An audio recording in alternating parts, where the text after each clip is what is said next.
kedengaran? Oke. Jadi bercerita tentang sistem endokrin, saya ingin bercerita tentang apa ya hasil riset saya ketika saya S3 dulu. Jadi salah satu proyek riset saya itu adalah tentang bagaimana komunikasi antara hati dengan otak gitu ya.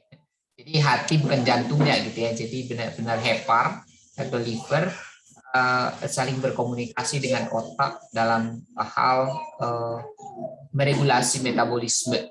Karena perlu kita ketahui bahwa cepat atau lambatnya metabolisme tubuh tentunya itu tergantung kepada bagaimana sistem-sistem tubuh kita saling bekerja, berkoordinasi.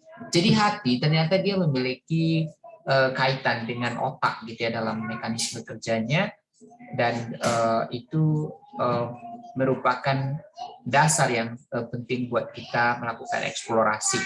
Nah, di sini tentu tidak semua sistem komunikasi yang berlangsung antara organ hati dengan otak secara endokrin dan neuroendokrin saya bisa cover gitu ya. Tetapi di sini saya ingin menceritakan tentang bagaimana kira-kira bagaimana saya menyembunyikan panel ini ya. Oke, bagaimana kira-kira ada satu hormon. Jadi barangkali kalian belum masuk chapter endokrin gitu ya di fisiologi, karena endokrin itu nanti dengan saya. Tetapi perlu kita ketahui ada hormon yang mungkin kalian belum pernah dengar rasanya ya ketika SMA. Hormon namanya FGF21, FGF21. Tapi kalau bahasa kitanya FGF21 gitu ya. FGF Fibroblast Growth Factor 21. Jadi ini kalau selama ini mungkin kita berpahaman ini kok hati menghasilkan hormon gitu ya. Karena yang menghasilkan hormon itu mungkin pemahaman kita selama ini adalah memang kelenjar-kelenjar endokrin secara spesifik gitu ya. Mungkin kita kenal hipotalamus, mungkin kita kenal kelenjar adrenal atau pankreas. Tetapi pada dasarnya nanti banyak jaringan-jaringan lain, bahkan jaringan lemak itu juga menghasilkan hormon. Nah, begitu juga dengan hati.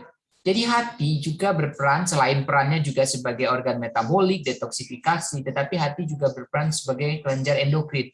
Karena dia menghasilkan suatu hormon yang kita kenal dengan Fibroblast Growth Factor 21. Jadi Fibroblast Growth Factor 21 ini, kalau kita inikan, dia termasuk kelompok hormon, ini diangkat dari paper saya gitu ya.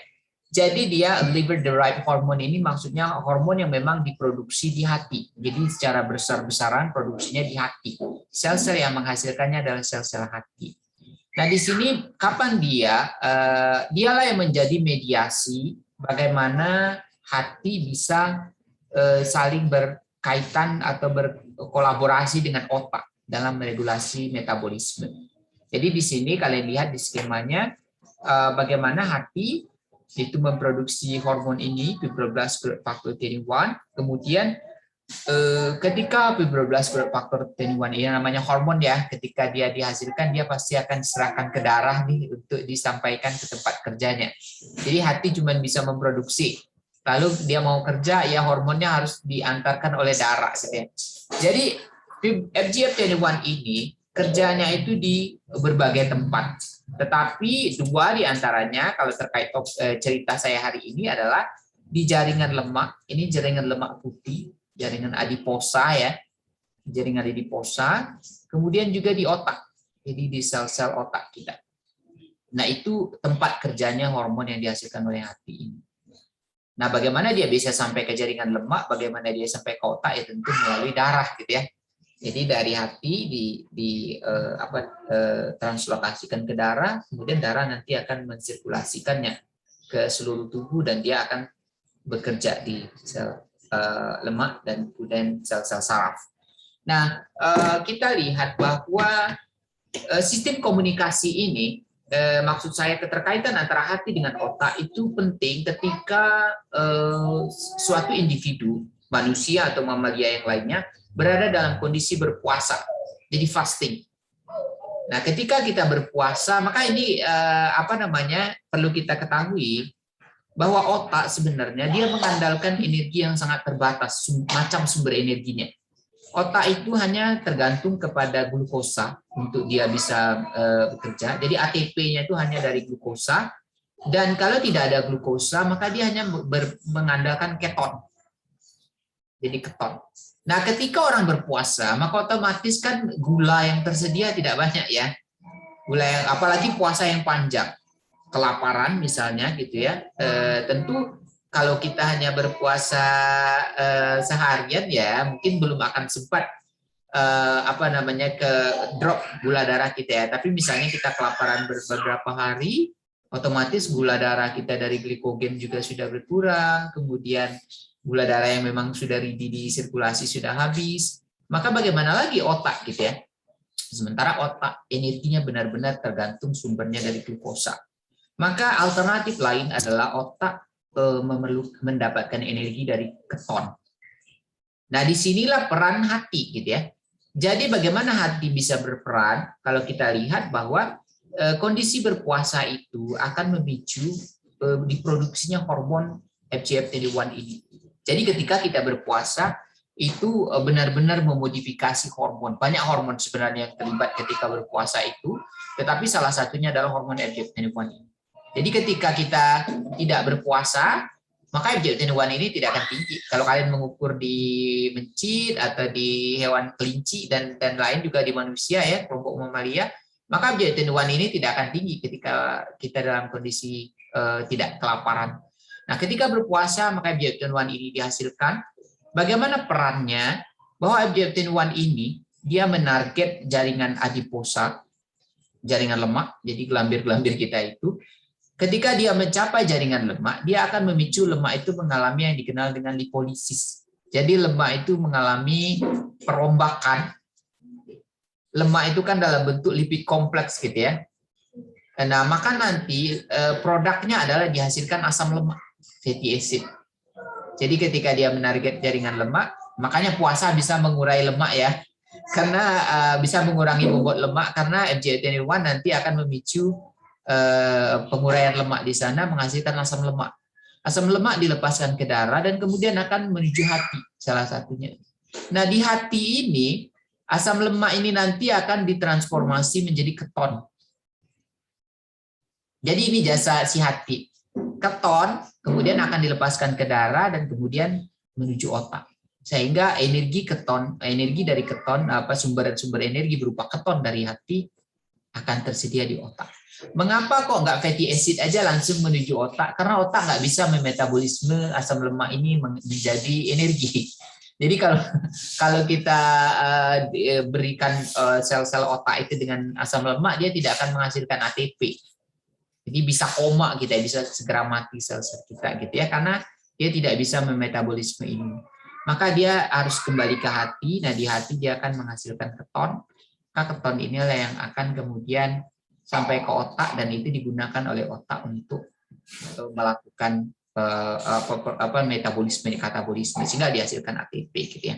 Jadi begini kalau kita lihat salah satu peran strategis dari fibroblast growth factor 21 ini, maka dia dengan implikasi seperti ini kalian lihat bahwa dia akan punya efek menguraikan lemak. Jadi kalau seseorang atau mencit atau apa gitu ya, mamalia disuntik dengan FGF21 ini, kita bisa beli hormon ini selain dari tubuh kita sendiri, sama kayak insulin gitu ya. Jadi ada yang dijual FGF21 ini. Nah, ketika disuntikkan ke hewan, dia akan memicu ini juga, penguraian lemak. Jadi biasanya hewan-hewan kalau disuntik dengan FGF21, dia akan mengalami penurunan berat badan karena lemaknya terurai gitu ya. Oke. Sorry. Nah, selain tadi kalau kita lihat dia menyediakan energi bagi otak, FGF21 ini, hormon ini memiliki spektrum pengaruh yang sangat luas.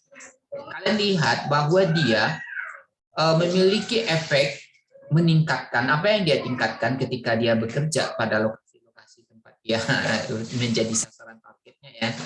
Kita lihat bahwa ketika dia bekerja di sel-sel yang menggunakan gula, misalnya sel otot, sel hati sendiri, semua sel tubuh yang memakai gula ya, dia akan memicu peningkatan pengambilan gula dari dalam plasma darah. Glukosa yang kita makan itu kan masuk ke plasma darah, nanti kan akan diambil oleh sel-sel tubuh yang membutuhkan. Nah, proses pengambilannya itulah yang ditingkatkan. Jadi glukosa uptake, pengambilan gula gitu ya, pengambilan gula oleh sel yang membutuhkan.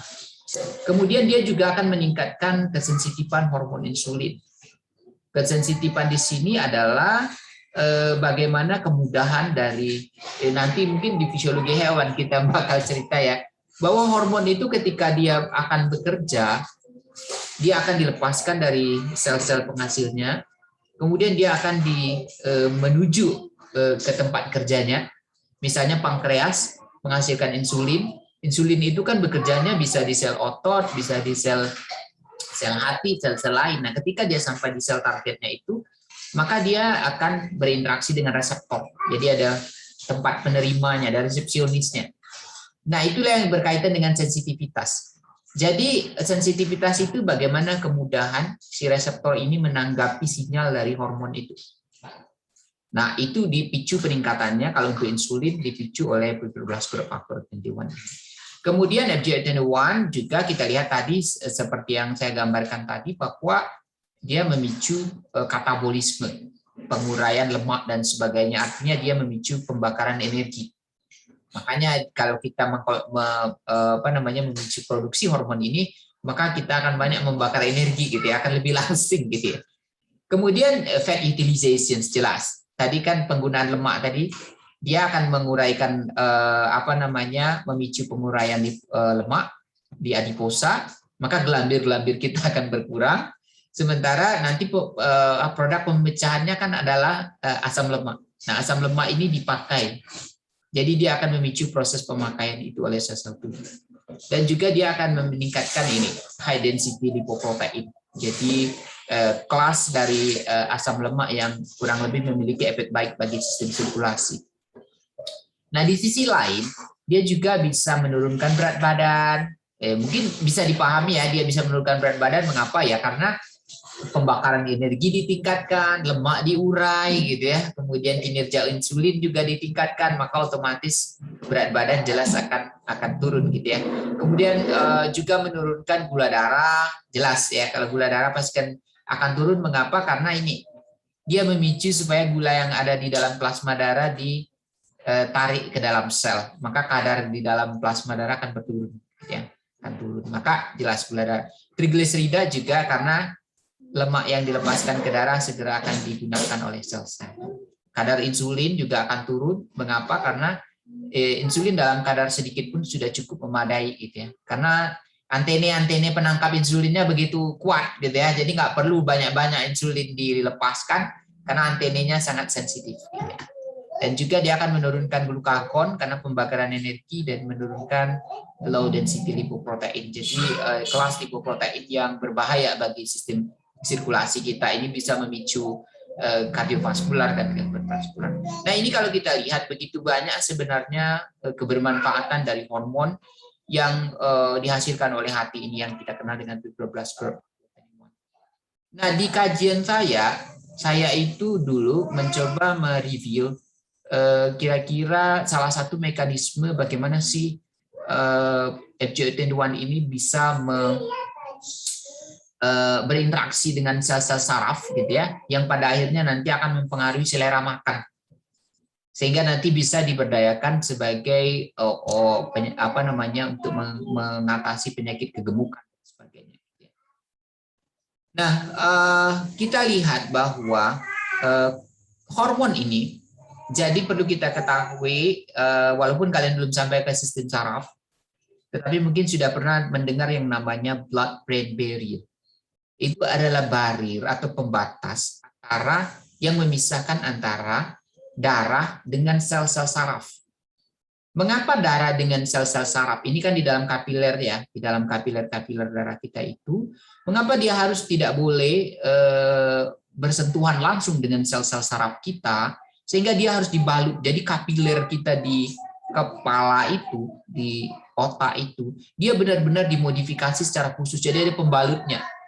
Supaya apa yang berada di dalam darah ini kan penuh dengan zat-zat ya, kita makan apapun semuanya akan tercantum di dalam darah, toksik, hormon, enzim dan sebagainya. Makanya sebenarnya apa yang berada di dalam darah itu banyak yang membahayakan bagi otak. Jadi kalau seandainya dia bisa saja zat-zat itu mudah rembes ke sekitarnya, keluar dari kapiler. Ingat kapiler itu kan cuma satu lapis pembuluh darah ya, satu lapis epitel pipis, selapis tipis gitu ya. Sudahlah selapis tipis pula gitu ya. Dan kemudian punya rongga celah antar sel gitu ya, yang mungkin akan bisa dilewati oleh zat-zat khusus. Maka Allah mendesain ada namanya blood brain barrier gitu ya. Jadi barir yang memisahkan antara darah berada di dalam kapiler dengan sel-sel sekitarnya. Sehingga zat-zat yang tidak dibutuhkan oleh sel-sel saraf dan zat-zat yang berbahaya bagi sel saraf itu bisa tertahan. Bisa tetap berada di dalam darah walaupun dia berada ke otak tetapi tidak merusak sel. Maka itu aman buat kita gitu ya. Nah, tetapi kita lihat FGF21, jadi begitu desain Allah ya, untuk zat-zat yang dibutuhkan oleh tubuh. Kita tahu FGF21 tadi dibutuhkan oleh otak, ini ya, salah satunya karena dia meregulasi keton. Tetapi secara langsung ternyata FGF21 ini juga mampu menembus blood brain barrier ini. Jadi dia bisa menembus dinding pembuluh kapiler ini dan dia bisa langsung berinteraksi dengan sel-sel saraf di otak kita. Karena walaupun ukurannya tidak terlalu kecil ya, jadi dia dimediasi oleh dinding pembuluh darah kita ini di otak. Ingat, dinding pembuluh darah kita di luar tubuh itu, di luar otak itu berbeda, dia telanjang. Dia hanya terdiri dari dinding kapiler itu aja, epitel pipis lapis itu aja. Tetapi kalau di otak dia dimodifikasi. Di luarnya itu ada pelapis khusus seperti ini ya, kelompok dari astrosit nanti yang akan ininya. Jadi dia penting. Tetapi FGF21 ternyata dari hati dia bisa langsung menuju sel-sel saraf tanpa ada hambatan melewati ini. Nah, ini artinya apa? Memungkinkan bahwa ketika fibroblast growth factor 21 ini dihasilkan oleh hati, dilepaskan ke darah, maka darah akan membawanya ke otak. Maka ketika di otak, dia akan segera menyeberang dinding pembuluh darah dan berinteraksi langsung dengan sel-sel saraf. Nah, maka dia akan bisa mengaktifasi sel saraf. Jadi hormon bisa langsung berkomunikasi secara direct gitu ya, secara langsung dengan sel-sel saraf itu. Nah, kemudian kita tahu namanya hormon, dia punya tempat penghasil, produsen namanya, dia punya transporter yang akan membawanya ke tempat kerjanya, kemudian darah, dan kemudian dia punya sel target, tempat dia kerja. Nah, di sel targetnya, dia harus memiliki reseptor, tempat dia antenanya lah ya gitu ya, antena penangkapnya gitu ya. Nah, reseptor. Nah, ternyata di penelitian bahwa bukan hanya dia bisa menyeberangi dinding ini, tetapi di sel-sel saraf kita di otak itu, di mamalia, di kelompok mamalia, dihasilkan reseptor, juga memiliki antena-antena untuk menangkap FGF21 ini. Apa yang bisa kita tangkap dari sini, apa yang bisa kita ketahui dari kenyataan ini adalah bahwa fibroblast growth factor 21 ini memiliki kemampuan untuk berinteraksi langsung dengan sel saraf. Jadi kalau kita curahkan langsung FGF21 ini ke otak, maka otak akan segera merespon, gitu ya. Akan segera merespon. Jadi tidak akan terhambat oleh apapun, gitu ya. Oke. Nah, saya mencoba begini di penelitian saya dulu adalah untuk mengetahui kira-kira interaksi yang timbul dari hormon ini yang dihasilkan oleh hati ketika kita sampaikan ke otak, itu kira-kira apa bentuk interaksi yang akan muncul gitu ya, outcomes-nya, dampaknya secara fisiologi apa gitu ya. Nah, di sini saya berspekulasi bahwa ketika hormon ini sampai ke otak, dia nanti akan berpengaruh kepada feeding behavior, pola makan gitu ya. Jadi bagaimana mengkonsumsi daya konsumsi makan gitu ya. Nah, mengapa begitu? Kita melihat bahwa di penelitian-penelitian sebelumnya ketika diamati di otak ada namanya feeding center ya. Jadi di otak kita itu ada pusat pengendali makan. Jadi makan kita ini sangat tergantung kepada kinerja otak. Di hipotalamus itu ada namanya feeding center, pusat yang mengendalikan selera kenyang dan selera makan kita. Jadi jangan pikir bahwa rasa kenyang, rasa lapar itu hanya digantung di lambung, saluran pencernaan. Tetapi yang namanya senternya, servernya itu adalah di prosesornya, ada di hipotalamus itu. Nah, kita lihat ada beberapa macam pusat pengendali makan, tetapi sebenarnya senternya di hipotalamus itu sendiri, yang kita kenal dengan paraventricular nucleus di daerah sini, kemudian di arcuate nucleus. Jadi di paraventricular nucleus isinya adalah saraf-saraf yang menekan selera makan, atau kurang lebih saraf-saraf yang memicu munculnya rasa kenyang. Nah, itu di sana. Tetapi di arcuate nucleus ini adalah saraf-saraf yang dua kelompok. Ada saraf-saraf yang karakteristiknya itu adalah ketika dia teraktivasi, dia akan memunculkan rasa lapar. Tapi ketika dia teraktivasi, ada juga saraf lain yang menimbulkan rasa kenyang. Nah, inilah perimbangan rasa kenyang, rasa lapar kita gitu ya, di otak itu. Jadi kalau istilah kerennya anoreksi itu kan rasa kenyang. Anoreksia orang yang takut makan gitu ya, istilahnya takut kurus, takut gemuk. Jadi anoreksigenik adalah saraf-saraf yang ketika dia teraktivasi, dia akan memunculkan rasa kenyang atau tidak mau makan gitu ya, kita akan kehilangan selera makan. Tapi kalau oreksi itu selera makan kita menggila, kita akan merasa tinggi selera makan kita. Nah, disinilah nanti saya mencoba menginvestigasi kira-kira hormon FGF21 dari hati tadi ketika sampai ke otak, saraf mana yang akan dia pengaruhi? Saraf yang memicu selera makan atau saraf yang akan memicu rasa kenyang gitu ya. Jadi saya akan menginvestigasi itu.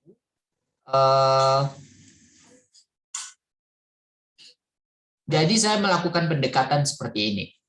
Bagaimana saya membuktikan itu gitu ya.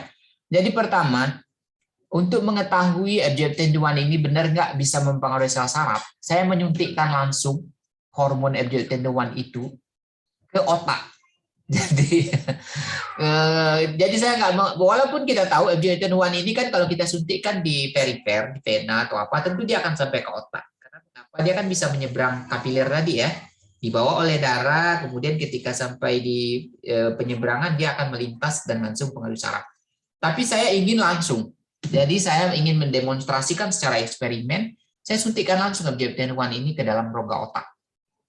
Kemudian saya akan menginvestigasi ini ketika hormon ini saya suntikkan, saraf daerah mana saja yang akan terpengaruh. Bagaimana saya mengetahui saraf mana yang akan terpengaruh? Saya akan mengamati secara mikroskopis dengan penanda yang dikenal dengan protein C-fos.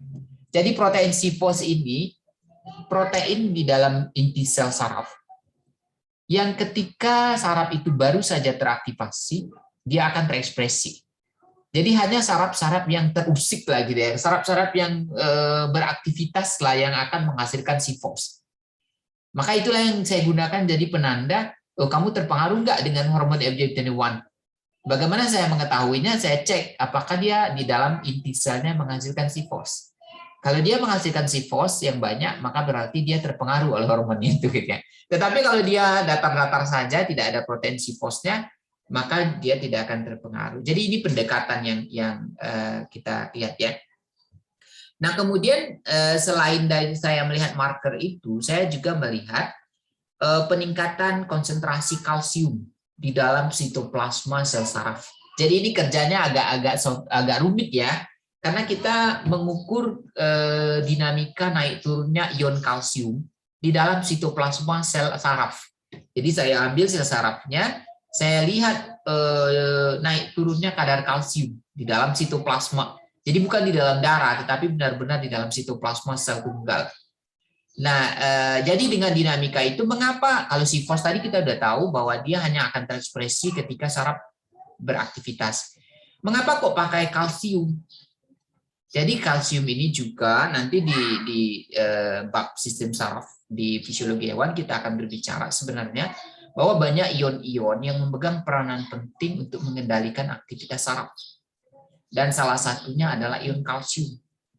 Ion kalsium ini dia bisa keluar masuk membran sel saraf melalui saluran kalsiumnya. Gitu ya. Jadi kalau kekurangan kalsium juga sebenarnya kan akan sangat berpengaruh kepada kinerja saraf.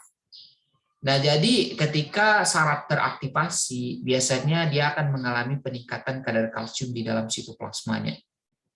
Jadi suatu sel saraf yang mengalami memperlihatkan aktivitas akibat sesuatu, misalnya dalam hal ini saya berikan hormon FGF21, itu akan bisa dilihat indikasinya apakah dia benar-benar merespon dengan peningkatan ekspresi protein C-fos dan juga dengan peningkatan kadar kalsium di dalam sitoplasmanya. Nah, kemudian ada pendekatan yang mungkin ini lebih molekuler, adalah kerjaan yang saya lakukan tentu dengan tim peneliti, adalah saya akan menghilangkan gen-gen yang mengkode dari suatu protein tertentu di dalam sel saraf. Jadi ini kerjanya sangat sangat complicated gitu ya, karena gennya sudah ada di sana. Lalu bagaimana menghilangkan gen itu? Jadi kalau di molekuler kita kenal ada istilah namanya knockout. Knockout itu kan dibuang gitu ya. Jadi gen yang sudah ada itu kita campakkan, kita delete, sehingga sel-sel itu yang tadinya dia memiliki gen pengkode untuk sesuatu itu, dia dihilangkan. Akibatnya dia tidak memiliki kemampuan untuk menghasilkan itu lagi, gitu ya. Nah, itu knockout.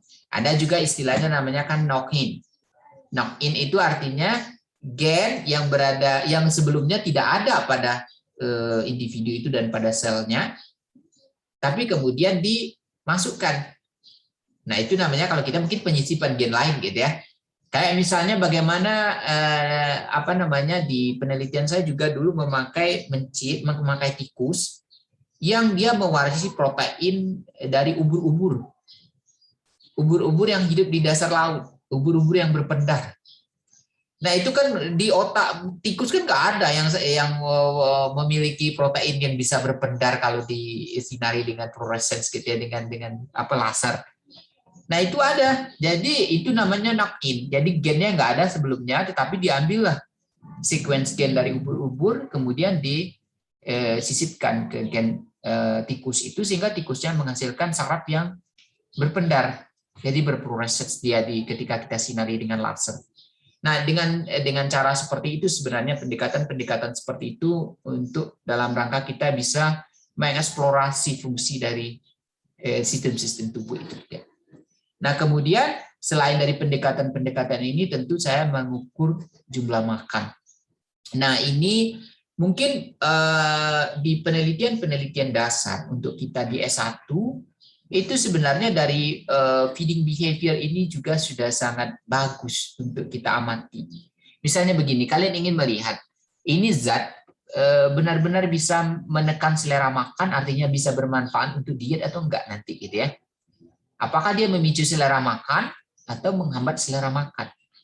Karena kan dua-duanya bisa digunakan untuk terapi. Kalau anak-anak kan kalian pernah lihat ya, anak-anak ada yang dikasih kurkuma plus misalnya kan. Kan itu kurkumin gitu ya.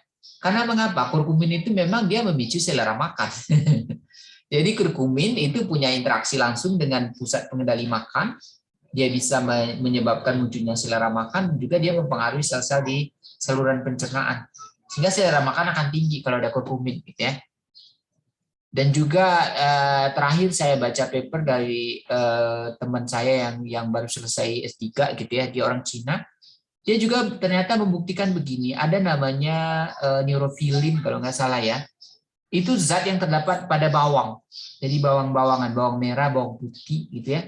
Nah, ternyata zat itu memang ya selera makan kita itu kan biasanya lebih meningkat kalau ada dari bawang putih, bawang merah kan, jadi kalau kita kan kaya dengan bumbu-bumbu ya.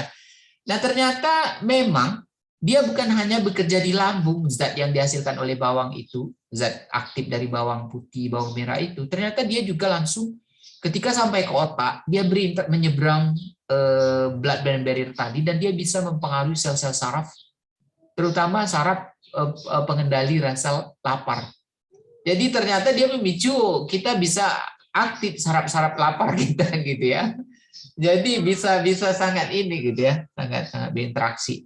Nah, mungkin kita tidak bisa melakukan eksperimen yang bisa misalnya sampai menelusuri apa zat ini bisa benar-benar sampai ke otak. Tetapi dengan misalnya pendekatan ketika kita suntikkan atau kita campurkan ke bahan makanan, atau dengan cara apapun misalnya kita suntikkan ke intraperitoneal atau intravena ke hewan percobaan kita bisa mengukur konsumsi makannya. Ini turun nggak selera makannya? Ya kita lihat aja dengan feeding behavior. Dengan apakah dia makannya turun atau makannya meningkat gitu ya, atau datar-datar saja atau mengalami perubahan pola makan. Kalau pada hewan-hewan nokturnal, misalnya mencit atau tikus atau hewan nokturnal lainnya, dia akan makan kan malam hari banyaknya ya. Tikus atau mencit itu makannya banyak malam hari. Karena dia aktif di malam hari. Kalau kita berbeda, kita banyaknya makan kan siang hari. Gitu ya.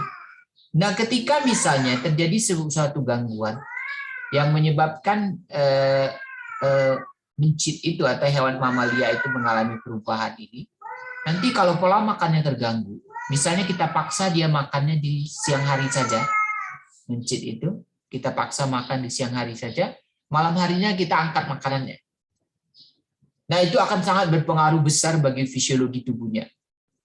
Sama seperti kita, siang hari kita kurang makan, tapi malam misalnya kita ngemil banyak. Nah, itu benar-benar merusak regulasi metabolisme kita. Bu Ayu mungkin sudah menyampaikan namanya homeostasis ya.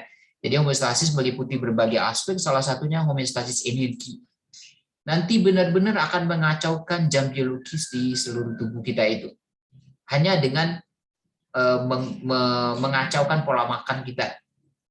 Ada penelitian kalau kalian pernah membaca tahun 2014 atau 2016 ya, yang menemukan begini, orang-orang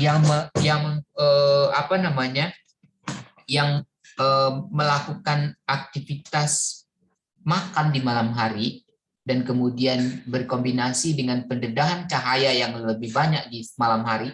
Kita itu kan seharusnya malam hari kan kurang mengurangi pendedahan terhadap cahaya ya. Tetapi kadang-kala kan kita semalam-malam lampu kamar dihidupin terang-terang gitu ya, terangnya, kemudian TV hidup dan sebagainya. Artinya kan ritme tubuh kita kan sudah mendapatkan 24 jam terang semuanya. Padahal kita itu kan mengikuti ritme bumi seharusnya ya, 12 jam sekian belas jam terang, sekian belas jam gelap gitu ya. Nah, tetapi ketika ini dilawan, dirubah polanya, terutama dengan kehidupan modern kita, itu ternyata salah satu bahayanya, selain juga muncul penyakit-penyakit obesitas, diabetes tadi ya, salah satu bahaya yang tak terduga adalah orang-orang yang itu sangat riskan mengalami kanker kulit.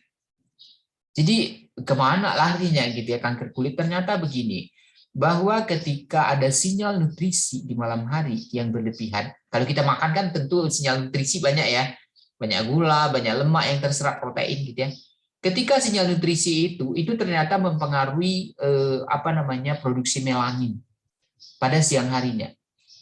Jadi orang yang mengalami gangguan ritme seperti itu, maka produksi melaninnya itu pada siang hari justru ditekan sangat rendah. Maka itu akan membuat dia menjadi sangat riskan terhadap efek radiasi ultraviolet. Maka wajar dia mengalami keriskanan kerentanan untuk menderita kanker kulit gitu ya. Jadi itu sudah ada bukti ininya secara klinis gitu ya. Oke, saya lanjutkan cerita saya. Jadi ini pekerjaan saya. Tadi kan saya cerita saya menyuntikkan langsung hormonnya ke dalam otak. Nah ini, jadi saya pakai tikus. Tikusnya itu kita bedah. Di Indonesia ada alat operasi ini di LIPI satu sama di UI, farmasi UI, tapi di UNAN belum ada. Stereotaksik namanya gitu ya. Jadi kita misalnya saya ingin menarget di sini, zat yang akan saya injeksikan itu di sini, di rongga otak atau di sini. Kita bisa. Bagaimana saya bisa memastikan sementara kan saya hanya ini seperti ini ya. Jadi ini tengkorak tikusnya di dalam kondisi diffuse. Saya akan operasi. Lalu titik pengeboran ini di mana tepatnya supaya karena kita kan nggak melihat ke dalam ya. Kita melakukan imaging ke dalam. Jadi Bagaimana caranya? Kita akan menggunakan peta otak. Jadi benar-benar peta atlas gitu ya. Jadi brain map itu bukan hanya manusia yang punya brain map gitu ya. Tetapi pada tikus dan beberapa hewan termasuk kera itu sudah punya atlasnya. Jadi kalau kalian beli atlas mungkin bukan atlas dunia atau atlas Indonesia aja, tapi ada atlas otak gitu ya. Nah, atlas otak ini isinya seperti ini. Jadi dia koordinatnya itu kalian lihat di sini ada brekma, ada interneural namanya gitu ya. Jadi dari koordinat inilah nanti menjadi guideline buat kita seperti ini untuk menentukan. Jadi saya pakai alat stereotaksik ini, jarum penginjeksi nanti pembuat bor di sini, pembuat lubang itu. Itu bagaimana saya mengakarnya, berapa saya harus bergeser ke kiri, berapa mikro saya harus bergeser ke kanan, ke depan, ke belakang, supaya saya benar-benar bisa menarget titik ini. Nah, maka saya harus menggunakan mematuhi map ini. Jadi menggunakan map ini. Jadi agak rumit. Kalau menurut saya sangat rumit ya, karena saya dulu 3 bulan belajarnya baru bisa mengoperasi tikusnya nggak mati gitu ya. Jadi kalau di operasi perdana saya membunuh puluhan tikus gitu ya, dia mati di operasi. Karena saya tidak bisa membaca map ini. Karena 1 mikro saja gagal, misalnya saya ingin nembak ini, tetapi saya tertabrak ini, maka ini bisa putus. Jadi ketika ini putus satu daerah ini, maka dia bisa mati, bleeding, pendarahan. Jadi sangat rumit. Ada juga yang lebih rumit itu ini, ketika perlu menembak rongga ini. Mau memasukkan zat ke sini. Oh, itu susah sekali gitu ya. Kalau ini sangat mudah. Ini karena mengapa dia dangkal. Jadi ketika kita menginjeksikan lubang bor ke dalam, ke sini, ini kan dangkal. Tidak akan ada resiko pendarahan. Tetapi kalau di sini, di daerah sini adalah pembuluh darah yang sangat besar, sangat banyak. Maka itu akan riskan dengan bleeding dan dia pendarahan. Jadi biasanya banyak mati di meja operasi kalau baru berlatih gitu ya. Nah, ini pekerjaan saya. Jadi tikusnya itu saya bius dulu, anestesi dulu, kemudian setelah dia tertidur, ini harus diselesaikan dalam waktu setengah jam. Karena zat biusnya hanya bisa bertahan setengah jam, dan dia tidak boleh disuntik lagi dengan bius. Kalau disuntik lagi dia overdosis, mati dia. Jadi nggak jadi saya mau menggunakan dia untuk percobaan gitu ya. Jadi mencitnya nanti akan saya bedah di bawah mikroskop seperti ini, stereo mikroskop. Saya akan tanamkan ini kayak memaku ke dinding gitu ya. Ini dengan apa namanya kayak pemasang bor listrik. Nah, nanti endingnya kita akan memiliki ini gitu ya. Mencit tikusnya akan memiliki ini. Jadi dia punya cup di atasnya, dan kalian lihat di sini nih ada lubang. Lubang itu berisi pipa yang terbuat dari apa namanya kuningan. Nah, di sanalah nanti jalur kita menyuntikkan zat ke dalam. Nah, lubang ini kita tutup dengan skrup. Jadi kerjanya kayak kerja Frankenstein gitu ya. Jadi lubangnya itu kita tutup dengan skrup supaya nggak masuk zat dari luar ya. Nah, ketika kita mau menyuntikkan sesuatu, kita buka pakai apa namanya? Pakai obeng ya. Ya obeng. Jadi tikusnya kita buka-buka pakai obeng kayak gitu ya. Ya, jadi pekerjaannya itu agak rumit karena tikus gede itu kita gendong. Terus itu biasanya namanya hewan kan kalau dia belum kenal dengan kita maka dia akan gelisah terus-menerus. Sementara kita kan harus pelan-pelan membuka dengan obeng di kepalanya itu kan supaya bisa ditarik skrupnya. Nah, itu untuk supaya kita mengakrabi tikus itu kita harus melakukan, jadi selama dia setelah dioperasi ini kita perlu bergaul dengan dia setiap hari minimal 2 jam pergaulan itu gitu ya. Minimal 2 jam setiap hari itu apa namanya agak-agak sore itu benar selama 7 hari. Baru dia mau apa namanya mungkin kalian nanti akan belajar ada yang ngambil tingkah laku hewan belum ya? Di tingkah laku hewan itu ada namanya perilaku habituasi. Jadi kalau kalian nabuk kucing, sekali tabuk kucingnya akan melawan. Tetapi kemudian kalian tabuk, lama-lama kucingnya nggak akan merespon. Karena mengapa tabukan kalian itu nggak membahayakan buat dia. Maka itu habituasi. Nah, seperti itulah dengan tikus ini. Jadi kalau ingin mengakrabi tikus ini, tiap sore kita harus pakai celemek yang sama, jadi nggak boleh pakai parfum ya. Celemeknya itu nggak boleh pakai dicuci-cuci gitu ya, karena aromanya tetap di sana gitu ya. Tikusnya kita gendong kayak gini, digendong, dibelai-belai gitu ya dari kepala kayak ini, kemudian kita pegang-pegang kepalanya, kemudian kita coba buka-buka skrupnya, ditempel-tempelin obeng gitu ya. Itu 7 hari berturut-turut gitu ya. Jadi sangat pelan-pelan kerjanya. Nanti biasanya kalau saya 4 sampai 5 hari dia sudah bonding dengan kita. Jadi sudah mau dibuai-buai, nggak meloncat lagi dia, nggak akan lari. Tapi kalau hari pertama itu bisa melawan-lawan dia, gitu ya.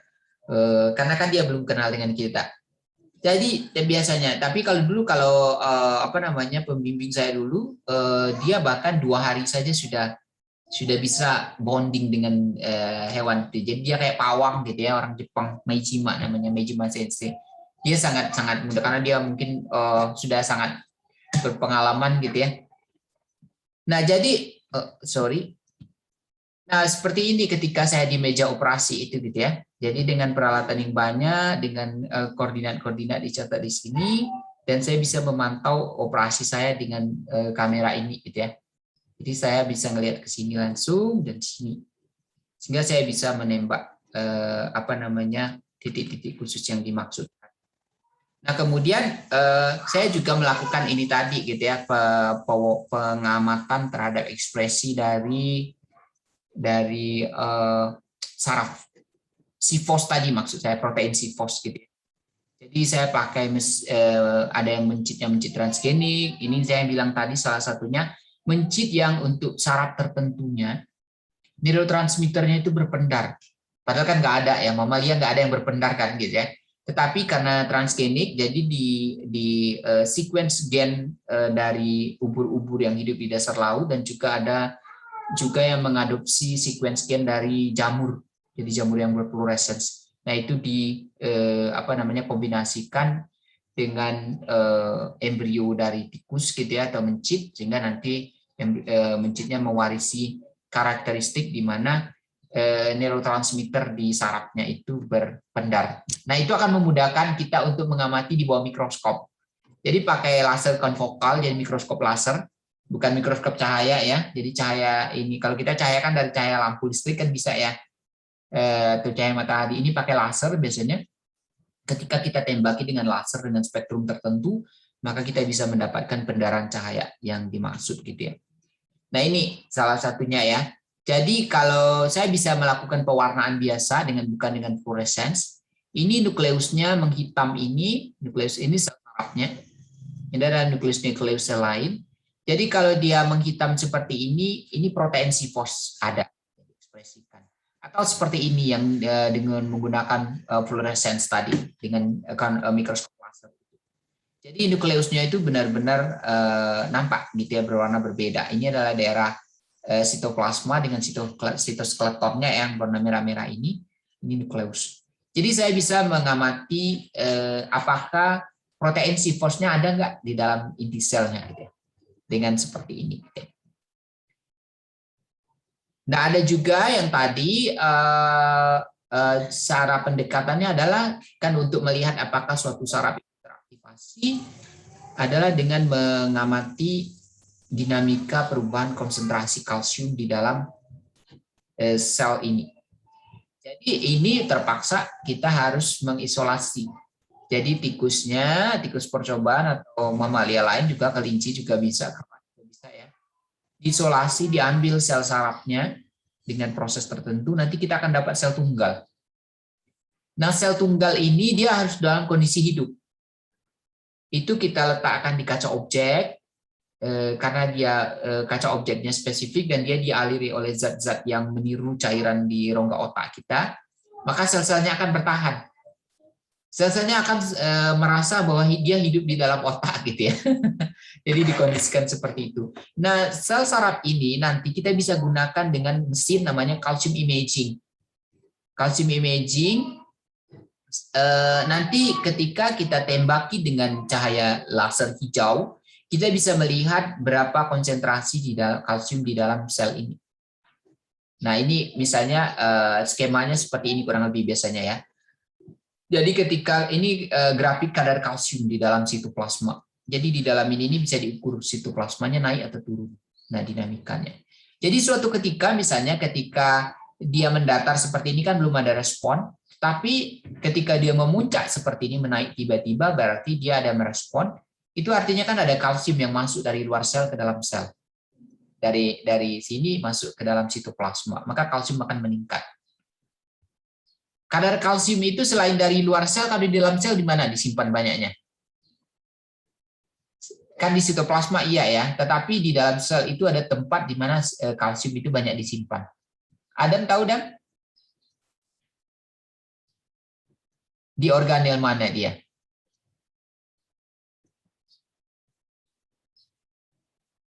Di RE gitu ya, di retikulum endoplasma. Jadi fungsi retikulum endoplasma itu salah satunya adalah sebagai kantong tempat penyimpanan kalsium. Jadi jangan aneh misalnya kita meletakkan sel di medium, padahal di larutan di medium itu tidak ada kalsiumnya. Tetapi ketika kita mengukur, mendeteksi kadar kalsium di dalam sitoplasma, tiba-tiba dia naik. Lah ini aneh, kalsiumnya dari mana? Saya nggak pernah menyampurkan kalsium di larutan di sekitar sel kan, gitu ya. Itu pasti berarti ada kalsium yang keluar dari situ dari retikulum menuju ke sitoplasma. Jadi dari organel dilepaskan ke dalam sitoplasma. Sitoplasma itu kan cairan yang di sekitar organel gitu ya. Organel itu. Oke. Jadi ini saya ingin sekilas menggambarkan begini bahwa ini hasil percobaan saya ya. Jadi ketika saya suntikan FGF21 itu langsung ke otak, ini saya sayat setelah selesai percobaan gitu ya. Jadi tikusnya tadi kan masih hidup. Setelah seminggu saya berteman dengan dia, ini saya mudah menyuntikkan hormon kapan saja saya mau dengan dosis tertentu ke dalam otaknya. Karena lukanya sudah sembuh, pipanya tinggal sudah masuk ke dalam sini. Maka kapanpun saya menyuntikkan. Nah, maka nanti setelah saya suntikkan, saya lepaskan tikusnya ke dalam kandangnya, kemudian saya akan ukur selera makannya seperti apa. Kalau saya suntikkan langsung dengan FGF21, benar nggak selera makannya akan berpengaruh gitu ya. Nah, ini apa yang saya lakukan ketika saya melakukan penyuntikan hormon ini ke otaknya, ternyata ya memang dia mengalami penurunan selera makan. Jadi ini kumulatif food intake-nya itu mengalami penurunan yang signifikan, terutama pada dosis 50 nanogram. Jadi dosis yang tinggi gitu ya dibutuhkan untuk menurunkan selera makannya. Kalau dosis 10 itu belum berpengaruh. Dosis tidak yang hanya disuntikkan dengan larutan garam itu juga tidak akan menekan selera makannya gitu ya. Jadi saya ukur selera makan jumlah makannya dalam sehari itu gitu ya. Nah, dia ternyata turun. Ini membuktikan bahwa FGF21 ini memang ketika bekerja di otak, dia akan memicu aktifnya saraf-saraf yang menekan selera makan tadi, gitu ya. Karena selera makannya di sini terbukti mengalami penurunan. Kemudian apa yang saya lakukan lagi adalah saya mengukur kadar hormon. Jadi FGF21 tadi kan dia dilepaskan dari hati ke darah kan. Dari darah dia akan sampai ke otak. Nah, saya menyuntikkan langsung ke otak, kemudian si tikus ini juga dalam kondisi tidak saya suntikkan juga saya ukur juga kadar hormonnya di dalam plasma darah. Nah, ini ternyata dinamikanya adalah mengikuti ritme. Jadi perlu kalian ketahui bahwa sistem tubuh kita ini memiliki ritme. Hormon insulin juga misalnya ya, hormon insulin itu ketika malam itu cenderung rendah kadarnya. Ketika siang dia akan tinggi karena ada kaitannya dengan kapan kita makan. Jadi misalnya setengah jam setelah kita sarapan pagi itu insulin akan tinggi. Mengapa dia tinggi? Karena kita kan mengkonsumsi ini gitu ya, karbohidrat dan sebagainya. Tentu insulinnya akan teraktivasi untuk diproduksi. Jadi ada ritme alami yang sudah menjadi sunatullah. Nah, begitu ternyata ketika kita mengeksplorasi bagaimana sih FGF21 ini gitu ya. Jadi kita lihat ternyata hormon ini juga memiliki dinamika yang memperlihatkan perbedaan antara siang dengan malam. Kalian lihat bahwa di tengah hari dia itu tinggi ternyata. Tapi ini pada tikus ya, bukan pada manusia. Pada tengah hari dia tinggi, 18.30 ini maghrib ya kalau di kita. Maghrib dia ngedrop, signifikan turunnya. Kemudian dini hari, tengah malam 0.30 ini dia sangat drop. Nah kemudian setengah 7 pagi-pagi dia mulai memperlihatkan tren, tetapi masih dalam level yang rendah. Nah nanti akan naik ketika siang hari. Nah ini pola dinamika yang kita temukan gitu. Jadi ritmenya seperti itu alaminya. Nah maka kalau seandainya ini kan yang gelap ini artinya mencitnya pada malam hari ya, jadi lampu mati, gelap digelapkan, dan ini pada siang hari on gitu ya, lampu on. Nah kalau seandainya kita switch ini, maka hormon ini juga akan sangat mengalami gangguan pola kadarnya gitu ya. Jadi misalnya kita switch, bisa misalnya malam itu tetap kita hidupin aja lampunya. Jadi mencitnya kan atau tikusnya akan terdedah 24 jam dengan cahaya. Itu lama-lama kadar hormon ini akan kacau polanya. Kali ini kan jelas dia tinggi siang hari, rendah malam hari kan? Rendah malam hari gitu ya. Nah, kalau seandainya kita bikin terang terus, itu bisa jadi biasanya dia akan berubah menjadi flat. Artinya siang dengan malam sama aja. Nah, itu berbahaya. Mengapa berbahaya? Karena ketika dia tidak dibutuhkan dia ada, tetapi ketika dia ketika sangat diperlukan oleh tubuh, kondisinya tidak prima ya, tidak dipenuhi gitu ya. Maka itu akan mempengaruhi sistem tubuh kita. Nah, itu ritme biologis yang mungkin akan sangat terpengaruh. Jadi wajar kalau kalian lihat mengapa misalnya bergadang itu walaupun semalam itu ternyata sangat berpengaruh secara fisiologis. Bahkan ada penelitian terbaru menggunakan microarray. Microarray ini mungkin kalian akan belajar di Omic Science nanti ya. Ada penelitian terbaru yang memperlihatkan hanya satu malam saja orang mengalami gangguan tidur, artinya dia tidak tidur dengan cukup. Itu dia bisa merubah mempengaruhi ekspresi lebih dari 40 macam gen di tubuh kita. Jadi banyak sekali gen-gen yang terganggu prosesnya gitu ya, ekspresinya. Hanya gara-gara satu malam gitu ya. Jadi kalau Roma Irama bilang kan jangan bergadang gitu ya. Karena muka pucat darah berkurang gitu ya. Jadi bukan hanya mempengaruhi kadar HB ternyata gitu ya dengan bergadang itu, tetapi banyak sekali dari hormon-hormon, dari enzim-enzim, dan bahkan pada level molekuler dari ekspresi gen-gen itu terpengaruh gitu ya di tubuh kita. Nah ini mungkin perlu juga menjadi pembelajaran buat kita yang memahami ini, bahwa sebisa mungkin kita mengikuti ritme alam yang sudah Allah gariskan buat kita gitu ya. Kita memang hidup di lingkungan modern, terutama kalian lihat saya juga salah satunya orang yang mungkin akan terpengaruh dengan gadget gitu ya. Jadi kalau saya tidur biasanya sebelum tidur saya akan matikan HP, saya tinggalkan di tempat yang jauh. Karena mengapa? Kita hidup di zaman sekarang kadang-kala mau lengket terus gitu ya. Jadi refleks aja, bangun itu udah cari HP gitu ya. Jadi kadang-kala kebangun tengah malam itu kalau kita berdekatan dengan HP kadang-kala kita refleks buka. Kemudian bayangkanlah kita ketika berada di tengah tidur, kemudian tiba-tiba kita mendedahkan mata kita dengan cahaya LED gitu ya dari sana gitu ya. Dan itu ya kadang-kala hanya sampai beberapa menit gitu ya. Bahkan ada penelitian yang hanya flash gitu ya, hanya beberapa kilatan cahaya. Jadi orang sedang tidur, kemudian tiba-tiba dibangunkan dikasih flash cahaya beberapa kali, kemudian dia akan dianalisis apa yang terjadi pada dia. Ternyata mengalami aktivasi di daerah-daerah tertentu di otaknya. Artinya sarafnya bekerja bukan pada waktunya ya, bukan pada waktu yang diinginkan. Nah, apalagi misalnya kalau kita bangun tengah malam, tiba-tiba kita nongkrong, oh ini saya mau balas dulu, oh tiba-tiba dapat tautan YouTube bagus banget. Jadi sampai sejam nonton itu gitu ya, kita terinterupsi tidur kita, maka ternyata itu sangat berpengaruh dengan kondisi-kondisi regulasi fisiologis tubuh kita, hormon-hormon kita dan saraf-saraf kita gitu ya. Karena mengapa? Bahwa mata itu kan sensor cahaya nih gitu ya. Dan dia memiliki saraf yang langsung terhubung ke hipotalamus. Itu direct. Jadi sinyal dari mata itu benar-benar akan direct mengalir ke hipotalamus.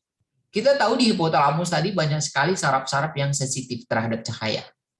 Jadi kalau diusik saja dengan itu, maka dia akan bekerja bukan pada waktunya, gitu ya. Maka wajar dia bisa merubah dinamika fisiologis dari tubuh. Gitu.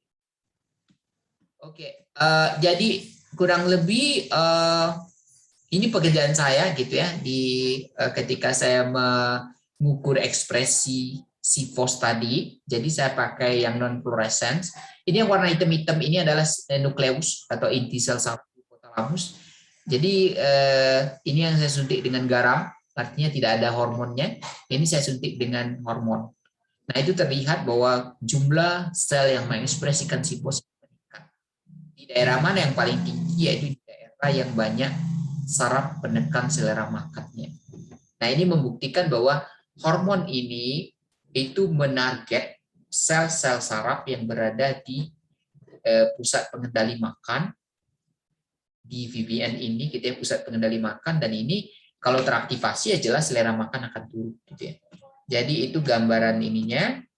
Nah, ini kurang lebih kalau di bawah fluoresen, mikroskop fluoresen, kalian bisa lihat saraf-saraf yang berbendar, gitu ya, yang cantik sekali sebenarnya kalau diamati di bawah mikroskop. Kadang terpesona kita karena mungkin kita tidak pernah bersentuhan dengan teknologi yang canggih, gitu ya. Jadi ketika kita melihat luar biasanya saraf-saraf itu berbendar, terutama yang transgenik, gitu ya, atau dengan pewarnaan-pewarnaan khusus, maka luar biasa cantiknya karena dia akan membentuk pola-pola yang sangat indah, gitu ya.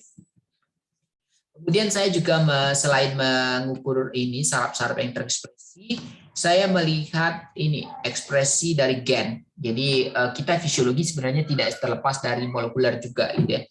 Apakah hormon ini ketika dia sampai di hipotalamus, apakah dia akan memicu aktifnya gen-gen tertentu? Maka saya menarget gen-gen pengkode vasopressin, gen-gen pengkode corticotropin releasing hormone, gen-gen yang mengkodekan oksitosin, dan gen-gen yang mengkodekan ini neuropeptida dan hormon yang juga mungkin baru buat kalian selain FGF21 ya. Ini nukleobindin 2 atau hormonnya nesfatin 1. Nah, ini jadi saya mencoba melihat ini.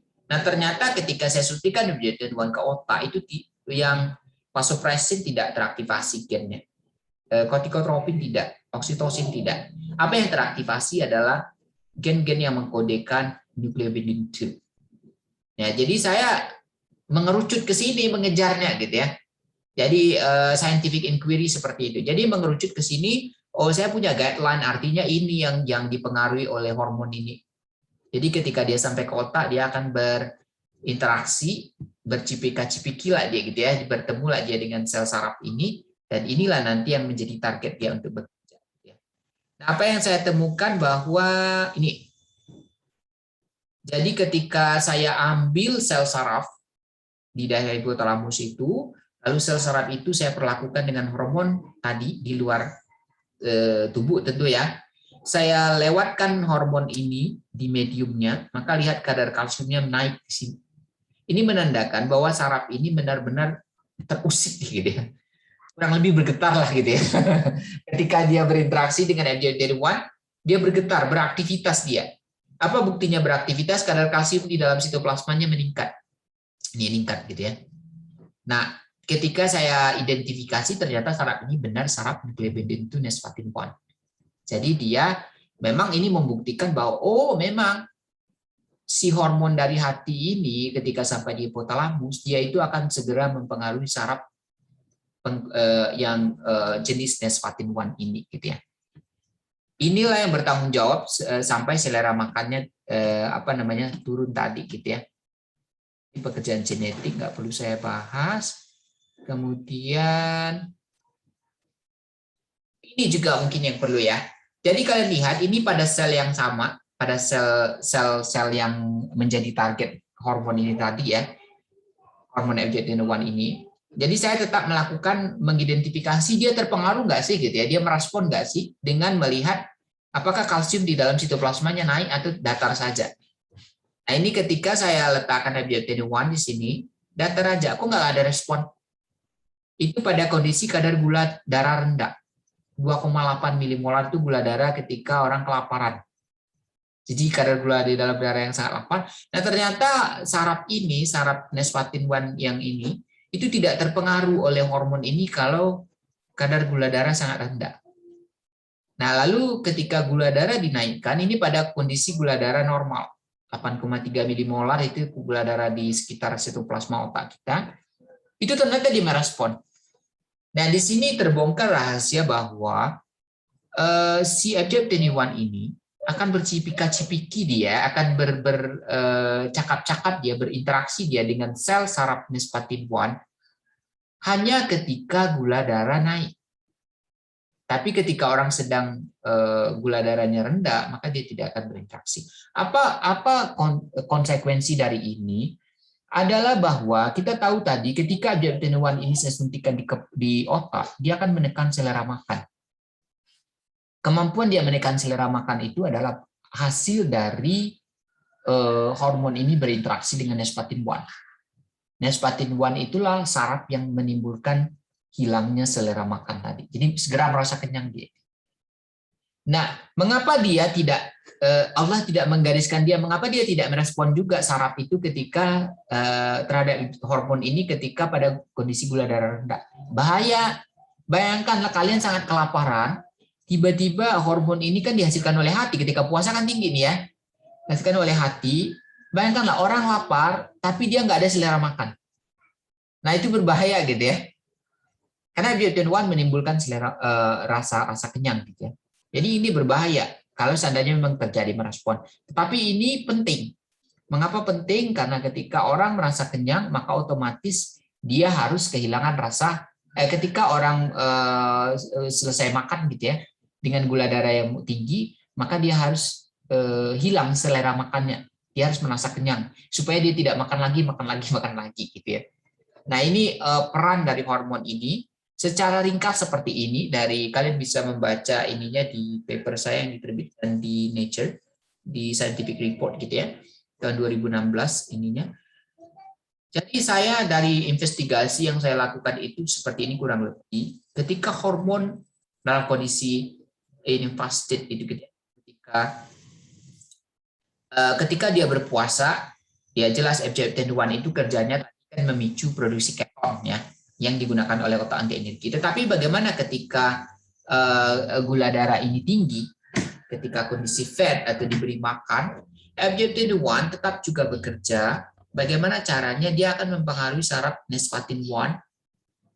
Nah, kemudian saraf Nespatin 1 ini ketika dia teraktivasi, dia akan menghambat rasa ingin makan. Jadi muncullah rasa kenyang. Satiety itu rasa kenyang ya. Nah, dengan mekanisme seperti ini, FGF21 ini dapat mencegah kegemukan karena dia mengendalikan selera makan, mencegah peningkatan gula darah, juga artinya menekan resiko diabetes, dan tentunya gangguan-gangguan metabolik di luar itu gitu yang terkait dengan pola makan gitu ya. Nah, jadi ini kalau kita melihat bagaimana di dalam sistem tubuh kita itu terdapat interaksi yang sangat banyak antar berbagai macam sistem gitu ya, yang bisa dimediasi oleh hormon, oleh sel-sel saraf gitu ya, dan juga sinyal-sinyal lain gitu ya sebagai interaksi. Jadi satu organ dan sistem organ itu kadang-kala dia tidak bisa lepas satu sama lain. Kalau selama ini mungkin kita berpikir gimana ya kok hati bisa direct connection-nya langsung dengan otak gitu ya. Kalau lambung jelas kan, karena ada saraf dari lambung, saraf vagus, saluran pencernaan yang memang dia punya kabel langsung gitu ya, punya saraf yang langsung terhubung ke saraf pusat gitu ya, ke batang otak kita ini. Tetapi kalau hati kan dia sejauh yang kita ketahui sebelumnya bahwa hati tidak memiliki koneksi langsung dengan otak, tapi ternyata hati memiliki interaksi yang sangat kuat dengan otak, terutama dalam hal mengendalikan metabolisme tubuh gitu ya, selera makan, kemudian pengontrolan gula darah dan sebagainya, yang dimediasi salah satunya oleh hormon yang dihasilkan oleh hati. yaitu fibroblast growth factor 21. Jadi ini salah satu hal-hal yang mungkin baru mungkin di buku-buku referensi yang tahun-tahun sebelum 2000-an kita tidak akan menemukan referensi yang bercerita tentang hormon yang dihasilkan oleh hati gitu ya, fibroblast growth factor 21 itu. Jadi kalau di sistem endokrin itu banyak sekali kelas-kelas hormon yang baru teridentifikasi, baru ditemukan orang. Jadi kalau di taksonomi ada new species ya, tapi kalau di fisiologi ada new hormone namanya gitu ya. Dia hormonnya sebenarnya sudah ada, tetapi keterbatasan ilmu pengetahuan manusia itu menyebabkan dia baru diketahui sekarang gitu ya, baru teridentifikasi gitu ya. Nah, nanti di tugas Ananda semuanya mungkin salah satunya nanti kita akan mencoba meminta Ananda untuk melakukan eksplorasi terhadap beberapa hormon yang mungkin termasuk kategori novel hormon. Jadi hormon-hormon yang baru teridentifikasi. Ada misalnya kalau Nespatin 1 tadi itu juga hormon, ada hormonnya ya. Jadi Nespatin 1 yang dipengaruhi FGF21 tadi, Nespatin 1 itu dihasilkan ternyata bukan hanya di hipotalamus, tapi dia juga dihasilkan di berbagai organ dan dia juga berperan sebagai hormon. Nespatin 1 itu 98 kalau nggak salah. 98 atau 2008 gitu ya. Jadi dia waktu itu baru teridentifikasi. Sebelum-sebelumnya belum ada. Kemudian nanti mungkin di tugas kalian saya akan mencoba untuk kalian mengeksplorasi salah satunya hormonnya namanya elabela. Elabela ini Nindi mungkin udah pernah belajar fisiologi Nindi ya. Nindi bukan Nindi ya. Siapa yang sudah belajar fisiologi? Elni mungkin ya. Elni BP berapa sih? Karena semester lalu rasanya kuliah. Elni semester 7 sekarang ya. Halo Elni. Kalau Hani semester saya semester 5, Pak. Semester 5 ya. Warda juga semester 5. Kalau ada Iya, Pak. Ada semester 5 juga, Pak. Ya, oke. Berarti kita semester 5 semuanya ya? Iya, Pak. Iya, saya semester 5, Pak. Oke, jadi ya memang kita jadi bareng-bareng belajarnya, jadi fisiologi dasarnya juga kita belajar, kemudian fisiologi mamalia ini yang juga mata kuliah pilihan di fisiologi juga kita kaji gitu ya. Jadi kita seimbangkan saja pembahasannya supaya saling karena dia sangat berkait-kaitan gitu ya. Apa yang kalian pelajari di buku fisiologi, kalau kalian di Padang mungkin kalian bisa pinjam di apa namanya? Ya. Kalau kalian di Padang mungkin kalian bisa pinjam buku ini ya di pustaka. Jadi buku fisiologi hewan ini, prinsip-prinsip dasar, kita jadi buku ajar untuk di fisiologi hewannya. Saya pikir mungkin ada sekitar beberapa eksemplar gitu ya, bisa dipinjam di ini, atau kalian bisa pinjam sama kakak-kakaknya. Tahun lalu ketika buku ini baru publish, banyak kakak-kakaknya yang beli, begitu ya, banyak yang punya. Jadi mungkin mereka kan nggak pakai sekarang. Jadi kalian nggak mesti harus beli gitu ya. Kalau mau beli, saya masih punya beberapa eksemplar gitu ya. Saya belum request lagi ke penerbit, tetapi harganya mungkin cukup mahal gitu ya. Jadi mungkin kalian bisa pinjam ke kakak-kakaknya gitu yang pernah beli. Tahun lalu itu mungkin ada belasan rasanya kakak-kakak kalian yang beli gitu ya. Jadi bisa kalian pakai ini karena nanti di sini bisa mengimbangi karena dasar-dasar dari fisiologi juga ada di sini. Bagaimana hormon bekerja, bagaimana sistem saraf, gitu ya, kayak sistem pencernaan. Gitu. Di kuliah-kuliah kita juga nanti sistem imun dan sebagainya. Gitu ya. Karena kita dilemanya begini, ketika mata kuliah pilihan ini berbarengan dengan mata kuliah wajibnya untuk bidang itu, maka nanti kita nggak bisa lagi balik ke dasarnya dulu gitu ya baru kita ini.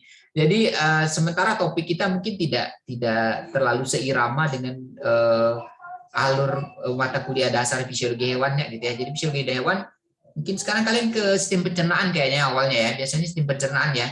Jadi homeostasis, sistem pencernaan gitu ya. Jadi tidak bisa langsung sinkron kita kalau seandainya tidak kalian lebih dahulu mengkaji itu gitu ya. Jadi kalian bisa membaca nanti buku fisiologi hewan prinsip-prinsip dasar ini. Selain juga nanti saya akan share beberapa e-book yang berkaitan dengan fisiologi ini yang bisa kita pelajari bersama-sama gitu ya. Oke, saya pikir karena waktu kita juga sudah habis. Terima kasih sudah sama-sama kita mendengarkan bersama-sama. Saya bercerita, jadi pada kuliah perdana ini saya giliran bercerita gitu ya. Minggu depan, jadi saya stop recording dulu ya.